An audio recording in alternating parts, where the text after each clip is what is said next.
Hello friend, welcome to your channel Gyan for exam. आज के इस वीडियो में हम सब जानेंगे फिजिक्स से संबंधित 100 महत्वपूर्ण प्रश्न को, जो आपके एग्जाम्स ओरिएंटेड प्रश्न होंगे और आपके आने वाले सभी वनडे एग्जाम्स में बहुत ही मददगार होएगी। ये जो प्रश्न है सब सिलेक्टिव प्रश्न हैं, जो आपको BPSC, NTPC, group D, police, दरोगा इन सभी एग्जाम्स में अक्सर पूछे गए सारे कलेक्टिव प्रश्न हैं। तो आइए जानते हैं सभी फिजिक्स यानी कि भौतिकी से संबंधित महत्वपूर्ण प्रश्न को। शुरू करने से पहले जो लोग हमारे साथ नहीं जुड़े हैं वो चैनल को सब्सक्राइब करके हमारे साथ जरूर जुड़ जाएं। इससे पहले भी आप लोगों के लिए हमने 200 प्लस बायोलॉजी के क्वेश्चंस ऑलरेडी अपलोड कर रखा है। जो लोग नहीं देखे हैं वो जा कर के जरूर देख लें। अब ये हमारा रहेगा फिजिक्स का, जिसमें पहला प्रश्न है। पहला प्रश्न है, किसी वस्तु का न्यूनतम संभव ताप कितना हो सकता है? तो न्यूनतम संभव ताप होता है -273 डिग्री सेल्सियस। दूसरा प्रश्न है हमारा, ऊष्मागतिकी का प्रथम नियम की संकल्पना की पुष्टि करता है? ऊष्मागतिकी का प्रथम नियम जो है यह ऊर्जा संरक्षण की संकल्पना की पुष्टि करता है। आगे प्रश्न हमारा 3 नंबर, आकाश का रंग डैश के कारण नीला दिखाई देता है? आकाश का जो रंग है यह प्रकीर्णन के कारण आकाश का रंग नीला दिखाई देता है। एक एक प्रश्न को ध्यान से सुनते चलेंगे। चौथा प्रश्न है हमारा, अस्त होता हुआ सूर्य निम्न में से किस क्रिया के कारण लाल दिखाई देता है? तो यह दिखाई देता है प्रकीर्णन के कारण। पृथ्वी जो आकाश है वह नीला भी दिखाई देता है प्रकीर्णन के कारण, और सूर्य भी लाल दिखाई देता है प्रकीर्णन के कारण। आप अगर इसका पीडीएफ चाहते हैं तो हमारे टेलीग्राम ग्रुप में जाएंगे, वहां पर आपको इसके पीडीएफ ऑलरेडी अपलोड कर दी गई है। तो आप जाकर के टेलीग्राम ग्रुप से डाउनलोड कर लें, जिसका लिंक नीचे डिस्क्रिप्शन बॉक्स में दी गई है। आगे बढ़ते हैं। हमारा पांचवा है, किसी 1 मीटर लंबे व्यक्ति को अपने संपूर्ण प्रतिबिंब का दर्पण में देखने के लिए डैश मीटर लंबे दर्पण की आवश्यकता होती है? 1 मीटर व्यक्ति के प्रतिबिंब देखने के लिए हमें 0.5 यानी कि आधी जितनी वस्तु की लंबाई होगी, वस्तु की आधी लंबाई की दर्पण होने पर हमें संपूर्ण प्रतिबिंब दिखाई देता है। छठा प्रश्न हमारा, मनुष्य की आंख की रेटिना पर किसी वस्तु का जो प्रतिबिंब बनता है वह वास्तविक और हमेशा उल्टा होता है? हमारी जो रेटिना है वहां पर बनने वाली सभी प्रतिबिंब वास्तविक तो होती है यानी कि रियल तो होती है, पर उल्टा होता है। एग्जाम्स में हमेशा फंसाता है और हम नॉर्मली सोच लेते हैं सीधा सीधा नहीं बनता है, हमारी रेटिना पर उल्टा प्रतिबिंब बनता है। सातवां प्रश्न हमारा, मनुष्य दाढ़ी बनाते समय कौन से दर्पण का प्रयोग करता है? तो दाढ़ी बनाते समय अवतल दर्पण का प्रयोग किया जाता है। आठवां प्रश्न है, किसी चालक के प्रतिरोध को मापने की इकाई डैश है? चालक के प्रतिरोध को हम ओम में मापते हैं ओम। अगला प्रश्न है 9 नंबर, जो वस्तु सभी रंगों को अवशोषित कर लेती है और किसी भी रंग को परिवर्तित नहीं करती है वह दिखाई देगा कैसा? यानी कि कोई भी जो वस्तु है वह सभी रंग को अवशोषित करके किसी भी रंग को परिवर्तित नहीं करता है, वह है काला वस्तु यानी कि काला रंग। 10वां प्रश्न हमारा, वर्षा की बूंदे के कारण गोलाकार होती है? वर्षा की बूंदे जो है या सतही तनाव, जिसे हम पृष्ठीय सतह तनाव कहते हैं या सरफेस टेंशन कहते हैं, उसके कारण वर्षा की बूंदे गोलाकार होती है। आगे बढ़ेंगे। हमारा है 11वां प्रश्न, निम्नलिखित में से कौन सा वैज्ञानिक कीनेमैटिकल समीकरणों, खोज आदि जैसे नियमों से संबंधित है? कीनेमैटिकल समीकरण को खोज किया था गैलीलियो ने। अगला प्रश्न हमारा 12 नंबर, निम्नलिखित में से किस वैज्ञानिक का संबंध वायरलेस टेलीग्राफ, रेडियो और वायरलेस संदेश से जुड़ा हुआ है? प्रश्न को ध्यान से समझेंगे। वायरलेस टेलीग्राफ, रेडियो और वायरलेस संदेश का ये संबंध है जी मार्कोनी से। अगला प्रश्न हमारा 13 नंबर, निम्नलिखित में से किस वैज्ञानिक ने इलेक्ट्रॉन की खोज की थी? तो इसका मैं एक ट्रिक बता रहा हूं, आप अगर चाहे तो याद रख सकते हैं। इलेक्ट्रॉन, प्रोटॉन और न्यूट्रॉन के बारे में अगर हम ये ट्रिक याद रखें, ईट पर नाच, अगर आप इसे ध्यान में रखते हैं तो आपको हमेशा के लिए याद हो जाएगा। ई से है ईट, इलेक्ट्रॉन। ट से आप थॉमसन या टॉमसन याद रख सकते हैं। प से आप प्रोटॉन को याद रखेंगे। र से रदरफोर्ड को याद रखेंगे। और न से न्यूट्रॉन, च से चैडविक, ये ध्यान में रखेंगे। कोई बच्चा है जिसे यानी आप अपने आप को रिलेट करें और बोलें ईट पर नाच, आप ईट पर नाच रहे हैं, जिसमें ई से इलेक्ट्रॉन, ट से टॉमसन या थॉमसन, प से प्रोटॉन, र से रदरफोर्ड और न से न्यूट्रॉन, च से चैडविक, यानी कि इसका सही आंसर हो जाएगा ईट पर नाच इलेक्ट्रॉन का option number C, J Thomson. अगला प्रश्न हमारा 14 नंबर, निम्न में से भौतिकी में कौन सा उल्लेखनीय योगदान वैज्ञानिक न्यूटन द्वारा किया गया था? न्यूटन द्वारा दी गई जो विशेषता है वह है वैश्विक गुरुत्वाकर्षण नियम, गति का नियम और कैलकुलस की खोज, यानी सही आंसर होगा ऑप्शन नंबर डी। अगला प्रश्न हमारा 15 नंबर, वैज्ञानिक ए फर्मी ने भौतिकी के क्षेत्र में कौन सा उत्कृष्ट योगदान दिया था? फर्मी का जो संबंध है वह है कृत्रिम रेडियो धर्मी तत्व की पहचान से। आगे बढ़ेंगे, हमारा 16 नंबर प्रश्न है, वैज्ञानिक ऑटो हन और स्ट्रॉसमैन का भौतिकी के क्षेत्र में कौन सा उत्कृष्ट योगदान है? ऑटो हॉर्न और स्ट्रॉसमैन ने जो खोज की थी वह है परमाणु विखंडन। परमाणु विखंडन की खोज ऑटो हॉर्न ने किया था। अगला प्रश्न है, वैज्ञानिक थेल्स का भौतिकी के क्षेत्र में निम्न में से कौन सा उत्कृष्ट योगदान है? वैज्ञानिक थेल्स का जो उत्कृष्ट योगदान रहा है वह शामिल है स्थैतिकी का। आशा करते हैं आपको सभी प्रश्न पसंद आ रहे होंगे, तो जो लोग अभी तक हमारे वीडियो को लाइक नहीं किए हैं वो लाइक कर दें और अपने दोस्तों को साथ शेयर करना ना भूलें। 18 नंबर प्रश्न है, वैज्ञानिक मिलिकन का भौतिकी के क्षेत्र में निम्न में से कौन सा उत्कृष्ट योगदान है? मिलिकन का जो संबंध है वह इलेक्ट्रॉनिक चार्ज और न्यूट्रिनो से संबंधित है। सॉरी, यहाँ पर जो सही आंसर होगा मिलिकन का वह है इलेक्ट्रॉनिक चार्ज। इलेक्ट्रॉनिक चार्ज से संबंध है मिलिकन का। अगला प्रश्न है 19 नंबर, वैज्ञानिक न्यूटन का भौतिकी के क्षेत्र में निम्न में से कौन सा उत्कृष्ट योगदान है? न्यूटन की अगर बात करें तो वह है शीतलक का सिद्धांत, ऑप्शन नंबर ए। अगला प्रश्न 20 नंबर है, वैज्ञानिक हेनरिक हर्ट्ज का भौतिकी के क्षेत्र में निम्न में से कौन सा उत्कृष्ट योगदान है?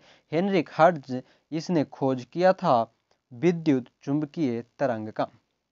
अगर आप में से जो कोई बिहार दरोगा की तैयारी करना चाहते हैं वो हमारे साथ आज ही जुड़ सकते हैं। आपकी 2213 पोस्ट वाली वैकेंसी के लिए हमारे द्वारा डेली क्लास और डेली सेट प्रैक्टिस कराई जा रही है मात्र 299 में। मात्र 299 में आपको कॉम्बो पैक दिया जा रहा है, डेली क्लासेज और डेली टेस्ट सीरीज। तो आप हमसे जुड़ने के लिए हमारा कॉन्टैक्ट नंबर है 7654957719। रिपीट कर रहे हैं 7654957719। इस नंबर पे आप हमसे संपर्क कर सकते हैं और इसकी सारी जानकारी ले सकते हैं कॉल और व्हाट्सएप पे। तो आज ही अपने शरीर पर 2 स्टार लगाने की चाहत रखने वाले हमसे जरूर जुड़े। अगला प्रश्न है 21 नंबर, निम्न में से कौन सा कारण रेडियो कार्बन के उत्पादन का कारण बनता है? रेडियो कार्बन के उत्पादन का कारण जो बनता है वह है तेजी से न्यूट्रॉन और नाइट्रोजन नाभिक के बीच वातावरण में उपस्थित टकराव के कारण। आगे चलेंगे, हमारा प्रश्न है 22 नंबर, एक टेढ़ी सड़क पर पत्थर रोलिंग ज्यादा सुविधाजनक है या पत्थर को उठाना? यानी कि कोई टेढ़ी सड़क है वहां पर पत्थर को रोल करके ले जाना सही है या उठा करके, ये कौन सी सुविधाजनक है? तो वह है पत्थर रोलिंग में किया जाना वाला कार्य इसे उठाने की तुलना में ऊर्जा कम लगती है। यानी कि सही आंसर होगा ऑप्शन नंबर डी। अगला प्रश्न हमारा 23 नंबर, निम्न में से कौन सी घटना सोखता कागज से स्याही में के अवशोषण में शामिल है? सोखता कागज से स्याही में जो अवशोषण होता है उसे हम कहते हैं केशिका की कार्रवाई, यानी कि केशिकत्व क्रिया। केशिकत्व क्रिया के कारण ही लालटेन में जो बत्ती होती है उसमें तेल चढ़ते हैं, स्याही सोखता है, ये सभी केशिकत्व क्रिया के कारण होती है, कैपिलरी सिस्टम के कारण। अगला प्रश्न है, उस स्थिति में क्या होगा जब साइफन कार्य करना बंद कर दे? साइफन अगर कार्य करना बंद कर दे तो दो जहाजों में तरल का स्तर एक ही ऊंचाई पर हो जाता है। ध्यान रखेंगे ये प्रश्न जो है बहुत ही अल्टर है और हम अक्सर एग्जाम में देखने को मिलता है। प्रश्न हमारा 25 नंबर, निम्नलिखित में से कौन सी घटना बड़े ट्रांसफर से संबंधित है? जब कुछ समय के लिए इस्तेमाल करने पर यह बहुत गर्म हो जाता है और तेल डालने से इसे ठंडा किया जाता है, ये कौन सी प्रक्रिया कहलाती है? यह प्रक्रिया होती है दोनों करंट और हिस्टैरिसीस नुकसान के हीटिंग प्रभाव पर। प्रश्न हमारा 26 नंबर, निम्नलिखित में से किसने परमाणु के आकार की एक इकाई की खोज की है? परमाणु के आकार की एक इकाई की खोज की है एनरिको फर्मी ने। अगला प्रश्न, निम्न में से कौन सा प्रकाश वर्ष की इकाई है? प्रकाश वर्ष की इकाई है, प्रकाश वर्ष जो है इकाई है किसकी? तो दूरी की। दूरी की इकाई है प्रकाश वर्ष। अगला प्रश्न 28 नंबर, निम्नलिखित में से कौन सा कारण एक ऑप्टिकल इल्यूजन के बारे में सही है? ध्यान रखना है, ऑप्टिकल इल्यूजन के बारे में सही है जो वायुमंडलीय गर्म हवा की एक परत से अपवर्तन या दूर की वस्तुओं का प्रतिबिंब खोजती है, तो वह है वातावरण के विभिन्न भागों के असमान हीटिंग की वजह। अगला प्रश्न है 29 नंबर, सूर्य से पृथ्वी के धरातल पर प्रकाश की मात्रा पहुंचने में कितना समय लगता है? तो यह लगता है लगभग 8 मिनट। ऐसे 8 मिनट और 16 सेकेंड पॉइंट 6 सेकेंड लगता है ये अप्रॉक्स। अगला प्रश्न 30 नंबर, तारे पूर्व से पश्चिम तक क्यों चलते हैं? क्योंकि जो तारों का चलने का कारण है क्योंकि पृथ्वी पश्चिम से पूर्व की ओर घूमता है। अगला प्रश्न, तैराब के सिद्धांत की खोज किसने की थी? यानी कि उत्प्लावकता। उत्प्लावकता के सिद्धांत दिया था आर्किमिडीज ने। अगला प्रश्न है, किसी भी ध्वनि की पिच यानी कि तारत्व उस ध्वनि तरंग की किस पर निर्भर करती है? तो तरंग आवृत्ति पर, वेव फ्रीक्वेंसी पर पिच निर्भर करता है। अगला प्रश्न है 33 नंबर, हाइड्रोजन बम का विकास किसने किया था? हाइड्रोजन बम को बनाने वाला जो व्यक्ति था वह है एडवर्ड टेलर। अगला प्रश्न 34 नंबर, थर्मोस्टेट का उद्देश्य क्या होता है? थर्मोस्टेट का उद्देश्य होता है तापमान को स्थिर रखना। प्रश्न है, केपलर के किस नियम के अनुसार पृथ्वी अपनी कक्षा में पर एक समान दर से गति नहीं करती है? तो ये ध्यान रखना है, द्वितीय नियम के अनुसार पृथ्वी अपनी कक्षा पर एक समान दर से गति नहीं करता है। आगे है 36 नंबर प्रश्न, शेविंग ब्रश को धोने के बाद उसके बाल के कारण आपस में चिपक जाते हैं, किसके कारण? तो यह होता है पृष्ठ तनाव के कारण, सरफेस टेंशन के कारण जो होती है वह चिपक जाता है एक दूसरे से। प्रश्न हमारा 37 नंबर, एक समतल दर्पण की वक्रता त्रिज्या कितनी होती है? समतल दर्पण की वक्रता त्रिज्या हमेशा अनंत होती है, इन्फिनिटी होती है। प्रश्न है 38 नंबर, इंजनों में रेडिएटर का प्रयोग क्यों किया जाता है? रेडिएटर का प्रयोग इंजन में किया जाता है इंजन को ठंडा रखने के लिए। अगला प्रश्न, वायुमंडल के सापेक्ष उपस्थित सापेक्ष आर्द्रता को कैसे मापा जाता है? वायुमंडल में सापेक्ष आर्द्रता को मापने के लिए हम हाइग्रोमीटर का प्रयोग करते हैं, जबकि हाइड्रोमीटर में हम प्रयोग करते हैं जल के घनत्व को मापने के लिए, लैक्टोमीटर में हम दूध की शुद्धता मापते हैं। अगला प्रश्न है 40 नंबर, सापेक्षता के सिद्धांत का प्रतिपादन किसने किया था? सापेक्षता का सिद्धांत दिया था आइंस्टीन ने। अगला प्रश्न है, एक मिश्रण से पदार्थों को अलग करने के लिए किस तकनीक का प्रयोग किया जाता है? पदार्थों को अलग करने के लिए जो तकनीक अपनाई जाती है वह तकनीक होता है क्रोमैटोग्राफी। क्रोमैटोग्राफी तकनीक से किया जाता है। अगला प्रश्न है, किस प्रकार आयोडीन को पोटेशियम क्लोराइड और आयोडीन के मिश्रण से अलग किया जाता है? तो यह किया जाता है ऊर्ध्वपातन से। वही अगर यहाँ उसकी व्याख्या को जाने तो ऐसे मिश्रण जिसमें ऊर्ध्वपातित हो सकने वाले अवयव और ऊर्ध्वपातित न हो सकने वाले अवयव मिले हों को पृथक करने के लिए ऊर्ध्वपातन विधि का प्रयोग किया जाता है। अगला प्रश्न है 43 नंबर, बोरॉन क्या है? तो बोरॉन जो है यह एक प्रकार का उप धातु है। अगला प्रश्न, इनमें से कौन सा विकल्प धातु के बारे में सही है? धातुएं चमकीली होती है, ये ताप एवं विद्युत की सुचालक होती है, ये तार के रूप में खींचे जाने योग्य हैं, ये प्रतिध्वनि पूर्ण होती है। इनमें से कौन से सही हैं? तो सही आंसर है ऑप्शन नंबर डी, ए, बी, सी और डी। अगला प्रश्न 45 नंबर है, नमक और चीनी के मिश्रण को क्या कहते हैं? नमक और चीनी के मिश्रण को विषमांग मिश्रण कहा जाता है। अगला प्रश्न, किस प्रक्रिया के द्वारा समुद्र के जल को शुद्ध किया जा सकता है? शुद्ध करने के लिए समुद्र के जल को हम आसवन विधि का प्रयोग करते हैं। अगला प्रश्न जो है हमारा, वॉशिंग मशीन में भीगे कपड़ों से जल को निचोड़ने में किस तकनीक का प्रयोग किया जाता है? वॉशिंग मशीन में जो किया जाता है वह रहता है अपकेंद्रण विधि। आगे प्रश्न है 48 नंबर, किस प्रक्रिया के द्वारा किशमिश के दाने जल में रखने पर फूल जाता है? किशमिश को अगर हम कुछ देर के लिए जल में रखते हैं तो वह फूल कर बड़ा हो जाता है, ये कारण है परासरण विधि। वही अगर समझे तो विलायक का कम सांद्रता के विलयन से अधिक सांद्रता के विलयन की ओर अर्धपारगम्य झिल्ली में से होकर स्वतः प्रवाह करते हैं, इसे ही हम परासरण कहा करते हैं। अगला प्रश्न है 49 नंबर, निम्न में से कौन सा मिश्रण है? कौन सा मिश्रण है? तो यहाँ सही आंसर जो है वह है ऑप्शन नंबर बी, गैसोलीन। अगला प्रश्न, अगर इसके व्याख्या को हम जान लें तो दो या दो से अधिक तत्व या यौगिकों को किसी भी अनुपात में इस प्रकार मिलाया जाए कि संघटकों का रासायनिक गुण परिवर्तित नहीं हो तो इसे मिश्रण कहते हैं। प्रश्न हमारा 50 नंबर और इम्पोर्टेंट प्रश्न है, इसे ध्यान रखेंगे। बॉयल का नियम द्रव्य की किस अवस्था से संबंधित है?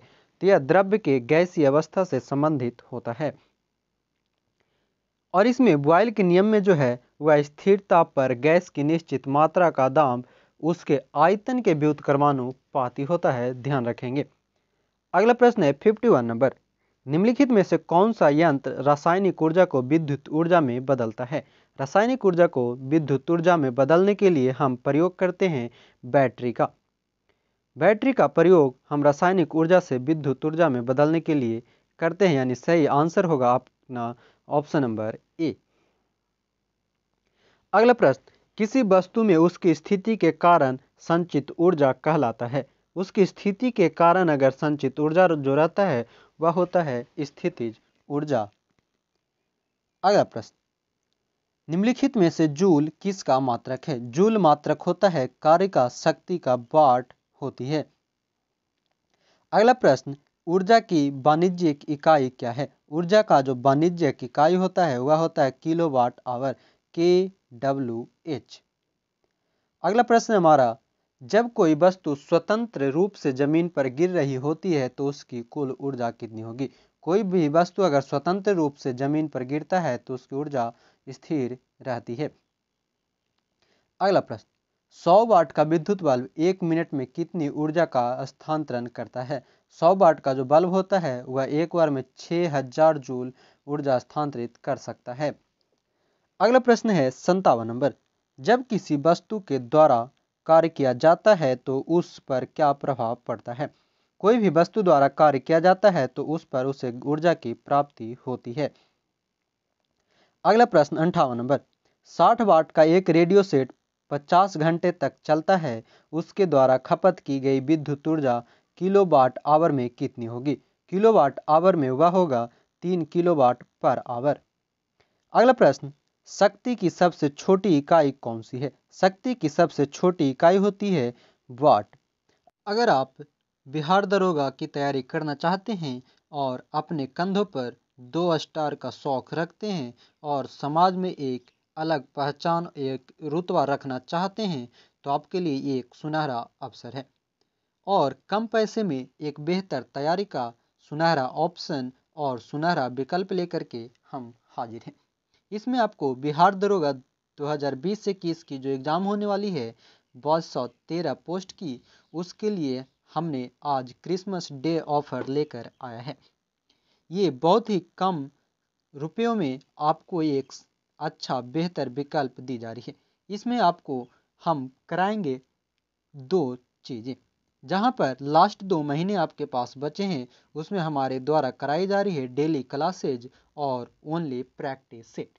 अगर आप चाहें तो डेली क्लासेज ज्वाइन कर सकते हैं, जिसमें आपको सिर्फ मात्र 249 रुपये में कराई जा रही है, जो कि हमारा कोर्स स्टार्ट होने वाला है 28 दिसंबर से। और इसकी मीडियम होगा हिंदी, जो कि बिल्कुल नए पैटर्न पर आधारित होगी, जैसा कि एग्जाम सभी ईएसआई और बिहार दरोगा मेंस में पैटर्न आया था, तो उसी तरह से नए पैटर्न पर हमारे द्वारा कराई जाएगी। और ये जो क्लासेज हमारी चलेगी वह मंडे टू फ्राइडे होगी, साथ में सैटरडे और संडे रिवीजन डे होंगे। अगर आप सिर्फ प्रैक्टिस सेट करना चाहते हैं तो वह कर सकते हैं आप मात्र 149 में, मात्र 149 पर मंथ में आप कर सकते हैं। यह कोर्स भी हमारा 28 दिसंबर से शुरू हो रहा है, जो कि ऑनलाइन होगी और पूरे MCQ में 100 प्रश्नों का संग्रह होगा, जिसमें एक बेहतर और एग्जाम्स में आने वाले एग्जाम ओरिएंटेड प्रश्न होंगे। टेस्ट की जो मीडियम होगी वह हिंदी होगी और मंडे टू फ्राइडे कराए जाएंगे। अगर इसे ही आप दोनों खरीदना चाहते हैं, तब आपको मात्र 299 में ये दोनों मिलेंगे, जिसमें आपको डेली क्लासेज भी शामिल होंगे और डेली 100 क्वेश्चंस का प्रैक्टिस सेट भी। अगर आप आज ही हमारे साथ जुड़ना चाहते हैं तो हमसे संपर्क करें 7654957719 पर। आज आप हमें कॉल करें और हमसे जुड़ें और एक बेहतर तैयारी जरूर करें। तो जरूर जुड़ें एक अच्छे पहचान और एक अच्छे रुतबा के लिए। छोटी इकाई होती है वाट। अगर अश्वशक्ति की बात करें तो 1 हॉर्स पावर बराबर होता है 746 वाट। अगला प्रश्न 60 नंबर, किसी वस्तु पर किया गया कार्य निर्भर नहीं करता है। तो किसी वस्तु पर किया गया कार्य वो निर्भर नहीं करता है वस्तु के प्रारंभिक वेग पर। अगर आप लोग बिहार दरोगा की तैयारी करना चाहते हैं तो आज ही हमारे साथ जुड़ें 7654957719 पर हमसे संपर्क करके, जहां पर आपको 299 रुपीज़ में डेली क्लासेज और सेट प्रैक्टिस कराई जा रही है। तो आज ही हमारे साथ जुड़ें और अपना एक बेहतर भविष्य को बनाएं।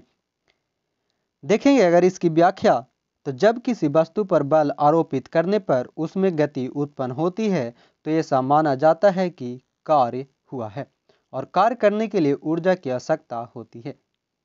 आगे चलेंगे 61 नंबर, किसी बांध की दीवार नींव पर अधिक चौड़ी होती है क्योंकि उससे जो होता है वह दाब को सहन कर सकती है। अभी हाल ही में ESI एग्जाम जो हुई थी बिहार की इन्फोर्समेंट सब इंस्पेक्टर की, उसमें ऐसा ही प्रश्न था कि बांध की दीवार पर कौन सी ऊर्जा होती है, तो वहां पर होता है स्थितिज ऊर्जा। अगला प्रश्न, न्यूटन का पहला गति नियम संकल्पना देता है। तो न्यूटन का पहला नियम से हमें जड़त्व का नियम और दूसरा से बल का व्यंजक प्राप्त होता है। अगला प्रश्न है, फुहारा किस सिद्धांत पर कार्य करता है। शॉवर जो होता है यह काम करता है बर्नौली प्रमेय पर, बर्नौली सिद्धांत पर। अगला प्रश्न, एनीमोमीटर क्या मापने के काम आता है। एनीमोमीटर जो है यह मापता है पवन के वेग को। Option number C. आगे चलेंगे तो प्रश्न है बॉल पेन किस सिद्धांत पर कार्य करता है। बॉल पेन जो है यह पृष्ठीय तनाव पर कार्य करता है, सरफेस टेंशन पर।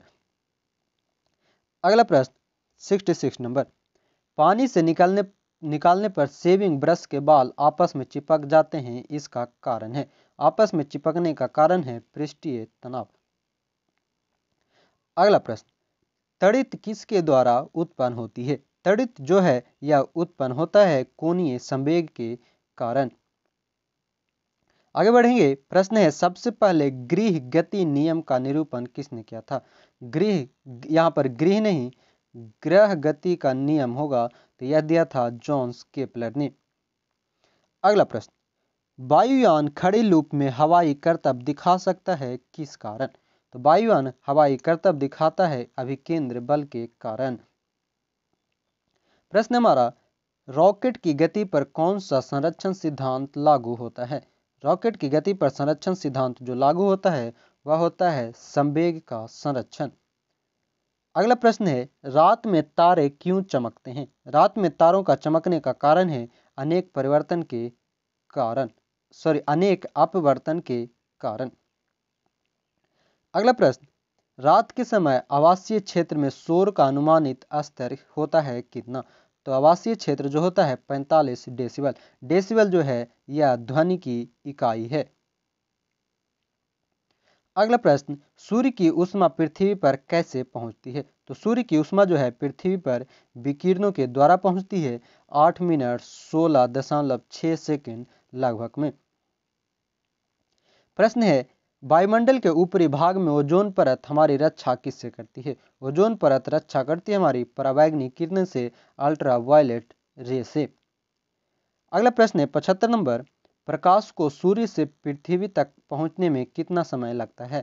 तो यह होगा 8.5 मिनट, क्योंकि 8.16.4 इस तरह से होता है, तो आप एवरेज याद रखेंगे 8.5 मिनट। आगे प्रश्न है, एक सामान्य नेत्र के लिए सुस्पष्ट दृष्टि की न्यूनतम दूरी कितनी होती है।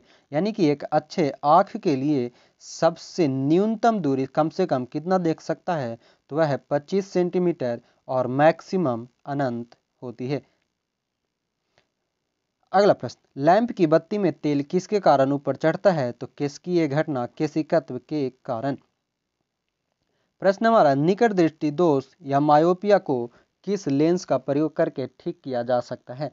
तो आपको हम एक ट्रिक बता रहे हैं। अगर आप देखें निकट में हम कौन सा लेंस प्रयोग करते हैं, अवतल। और दूर में हम कौन सा यूज करते हैं, तो दूर में यूज होता है उत्तल। ये बात को ध्यान में रखेंगे। तो अगर हम देखें इसमें शब्दों की संख्या 1 2 3, 3 के साथ में कौन सी लेंस है 1 2 3 4, यानी कि 3 के बराबर है 4। और यहाँ देखें दूर यानी कि 2 शब्द है, और कितने शब्द हैं लेंस के 3, उत्तल यानी कि 2 3। आप अगर इसे रिलेट करें, 2 यानी कि दूर और 3 यानी कि उत्तल और 3 यानी निकट, तो कौन सा लेंस यूज होगा, 4 अवतल। ध्यान में रखेंगे 2 3 3 4 का सेट बना लें, आपको याद रहेगा हमेशा। यानी कि निकट दृष्टि दोष में अवतल लेंस, और वही पूछ दे दूर दृष्टि दोष यानी कि हाइपरमेट्रोपिया, तब उत्तल लेंस। आगे बढ़ेंगे, प्रश्न है मायोपिया का दूसरा नाम क्या है। मायोपिया का दूसरा नाम होता है समीप दृष्टि या निकट दृष्टि, और दूरदृष्टि को हम हाइपरमेट्रोपिया के नाम से जानते हैं। प्रश्न है, वह कौन सा प्रकाशीय उपकरण है जिसके माध्यम से दूर की वस्तुओं को नजदीक से देखा जा सकता है। दूर की वस्तुओं को नजदीक से देखा जा सकता है दूरबीन के द्वारा। आगे बढ़ेंगे, प्रश्न हमारा, द्रव्य तापमापी की अपेक्षा गैस तापमापी अधिक संवेदी होता है क्योंकि इसका प्रमुख कारण जो है वह है द्रव की अपेक्षा अधिक प्रसार करता है। प्रश्न है, सर्वोत्तम ऊष्मा का चालक कौन सा है। ऊष्मा का सर्वोत्तम चालक इन सभी में पारद यानी कि पारा है। अगला प्रश्न, ऑटोमोबाइल यानी मोटर कारों में हाइड्रोलिक ब्रेकों के कार्य करने का कारण कौन सा नियम होती है। तो वह होती है हाइड्रोलिक ब्रेक पास्कल के नियम पर। प्रश्न है, बस में ड्राइवर के पास लगा दर्पण होता है कौन सा? ड्राइवर के पास जो दर्पण लगा होता है उसमें रहता है उत्तल दर्पण, यानी कि जो पीछे के जो दर्पण, पीछे देखने के लिए जो दर्पण प्रयोग किया जाता है वह उत्तल दर्पण का प्रयोग किया जाता है, और दाढ़ी वगैरह बनाने के लिए अवतल दर्पण का। अगला प्रश्न, हीरे की चमक का क्या कारण है? हीरे के चमकने का जो कारण है वह है प्रकाश का आंतरिक परावर्तन। अगला प्रश्न, श्वेत प्रकाश को भिन्न भिन्न रंगों में विभक्त करने के लिए किसका प्रयोग किया जाता है? तो प्रिज्म का। प्रिज्म से अगर हम श्वेत प्रकाश को निकालते हैं तो यहाँ से हमें कुल 7 प्रकाश निकलती दिखाई देती है। ये 7 जो प्रकाश होते हैं ये सभी अपने अपने रंग होते हैं। अगर आप इसे याद रखना चाहें तो बैजानी पिनाला, बैजानी पिनाला, इससे अगर आप याद रखते हैं बैगनी, जामुनी, नीला, हरा, पीला, ना से नारंगी और ला से लाल, ये 7 रंग जो है प्रिज्म से निकलती है जब एक सफेद किरण प्रिज्म में प्रवेश करती है। तो अगला प्रश्न है 87 नंबर, किसी पिन होल कैमरा में हमें सामान्यतः क्या मिलता है? पिन होल कैमरा में हमें उल्टी छाप दिखाई देता है। अगला प्रश्न, जल का तालाब कम गहरा दिखाई का कारण क्या है? तो यह है जो तालाब का जल, यहाँ पर ध्यान देंगे, तालाब का जल कम गहरा दिखाई देने का कारण है परावर्तन। प्रकाश का वेग सबसे पहले किसने मापा था? प्रकाश का वेग को सर्वप्रथम रोमर द्वारा मापी गई थी। प्रश्न हमारा, फाउंटेन पेन किस नियम पर काम करता है? फाउंटेन पेन जो है यह काम करता है हमेशा केशिकत्व क्रिया पर, केशिका क्रिया पर, कैपिलरी सिस्टम पर।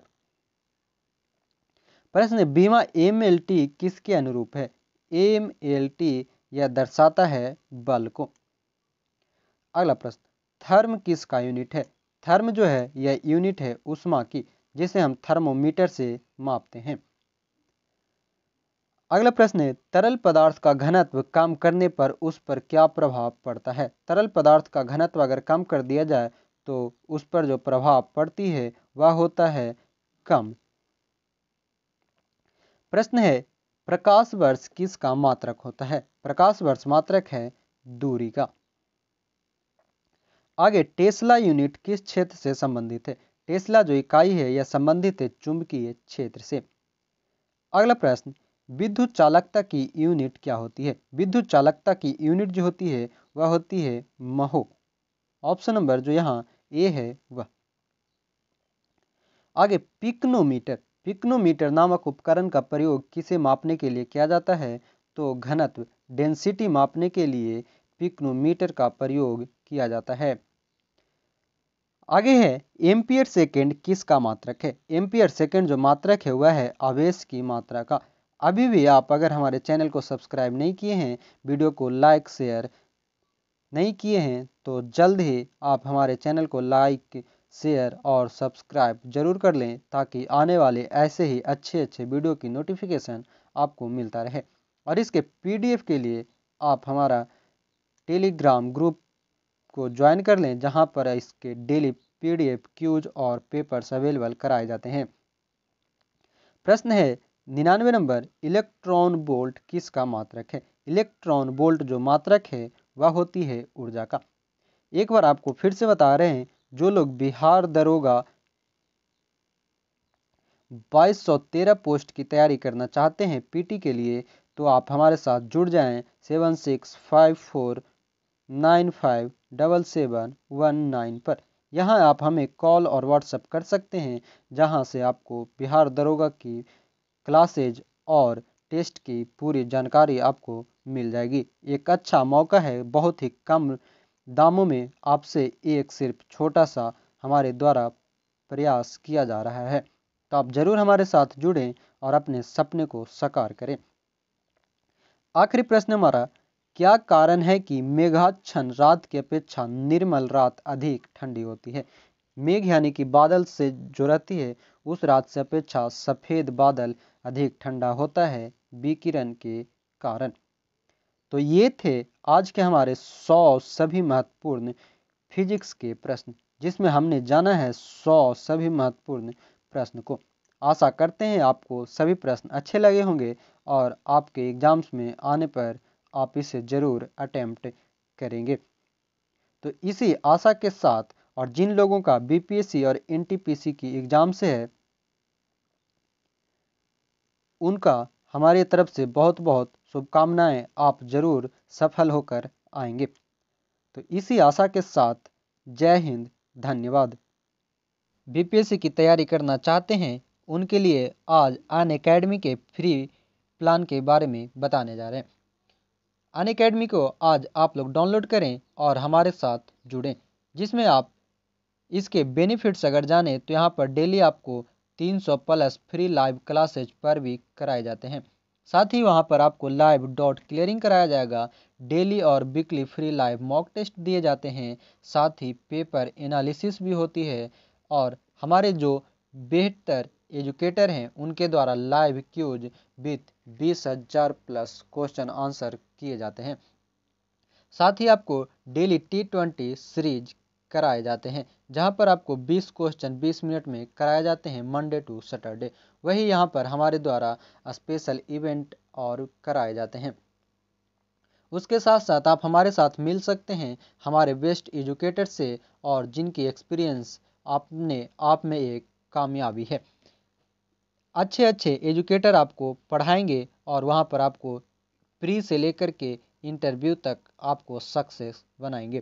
तो आज ही हमारे साथ हमारे टॉप एजुकेटर को पहचानें और हमारे साथ ज़रूर जुड़ें। साथ ही हमारे फ्री लाइव क्लासेज को आप ज्वाइन कर सकते हैं, जो कि अभी चल रही है। उसके बाद इन सभी टीचर से आप पढ़ेंगे, जो कि एक एक्सपीरियंस टीचर है, इनका अपना अपना एक्सपीरियंस है। उसके बाद फ्री टेस्ट आप दे सकते हैं डेली, जिसमें आपको daily T20 free test series मिलेगी। Weekly free live class full length mock test मिलेगा। टेस्ट और प्रिपरेशन का एग्जामिनेशन होंगे, जिसमें आप बीपीएससी प्रीलिम्स और मेंस की तैयारी कर सकते हैं, बिहार एसआई दरोगा की तैयारी कर सकते हैं, बिहार पुलिस कांस्टेबल की तैयारी कर सकते हैं। साथ ही आपको यहाँ पर हमारे टॉप एजुकेटर द्वारा एवरी टेस्ट का पेपर एनालिसिस भी की जाती है। साथ ही आपको T20 सीरीज में प्रैक्टिस टेस्ट सीरीज कराया जाता है, जो अभी चल रही है मंडे टू फ्राइडे रात 8 बजे, जिसमें आप 20 मिनट में 20 क्वेश्चन को सॉल्व करेंगे। वही आप हमारा फ्री मिनी कोर्सेज भी अटेंड कर सकते हैं, जिसमें आपको revise syllabus of BPSC prelims in live class दिए जाएंगे। तो आज ज्वाइन करें हमारे फ्री मिनी कोर्स को। तो आज आप अभी जाएं प्ले लिस्ट में और वहाँ पर गूगल प्ले में आप जाएंगे, सर्च करेंगे अनअकैडमी, और वहाँ पर अनअकैडमी डाउनलोड करते ही बीपीएससी को सेलेक्ट करें। वहाँ पर आपको बीपीएससी का कॉलम मिलेगा। बीपीएससी सेलेक्ट करते ही हमारा कोड अमर10 जरूर यूज करें। अमर10 का यूज करते ही आपको 10% का इंस्टेंट डिस्काउंट मिलेगी। 10% आपको इंस्टेंट डिस्काउंट दी जाएगी उसके जितने भी फी होंगे उसमें। तो अनअकैडमी पर जाएं और डाउनलोड करें अनअकैडमी ऐप को। जुड़े हमारे साथ एक बेहतर फ्यूचर और एक बेहतर पहचान के लिए आज ही अनअकैडमी पर। धन्यवाद।